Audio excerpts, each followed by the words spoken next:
নিশ্চয়ই সবাইকে আমি জানাচ্ছি আজকে আমাদের কৃষ্ণপ্রেম আইডিতে আপনাদেরকে স্বাগত।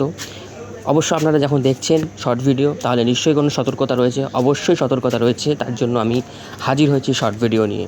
আর কিছুক্ষণের মধ্যে কলকাতা, হাওড়া, হুগলি, উত্তর চব্বিশ পরগনা, দক্ষিণ চব্বিশ পরগনাতে প্রবল ঝড় বৃষ্টি আসতে চলেছে। সবাই একটু সাবধানে এবং সতর্ক থাকার চেষ্টা করবেন। পূর্বাভাস মতন শুক্রবারে আমি বলেছিলাম ঝড় বৃষ্টির প্রবল পূর্বাভাস আছে। আমি একটুখানি উপগ্রহ চিত্রের মাধ্যমে জানিয়ে দিতে চলেছি, সবাই একটু সাবধান করাচ্ছি। শিলাবৃষ্টি সহ বৃষ্টির পূর্বাভাস রয়েছে কলকাতা সহ হাওড়া, হুগলিতে। দেখতে পাচ্ছেন একটি বড় বজ্রগর্ভ মেঘ সৃষ্টি হয়েছে। আমি আরেকবার একটুখানি দেখাচ্ছি, এ দেখুন। আশা করি দেখতে পাচ্ছেন একটি বড় বজ্রগর্ভ মেঘ সৃষ্টি হয়েছে আসছে কলকাতার দিকে। এই মুহূর্তে পূর্ব মেদিনীপুর, বাঁকুড়া, পুরুলিয়াতে প্রবল শুরু হয়েছে ঝড় বৃষ্টি। আবারও কলকাতাতে আজকে শিলাবৃষ্টির প্রবল সম্ভাবনা। সবাই সতর্ক থাকবেন, সাবধানে থাকবেন। সবাইকে জানাচ্ছি টাটা। সবাই কিন্তু সতর্ক থাকবেন।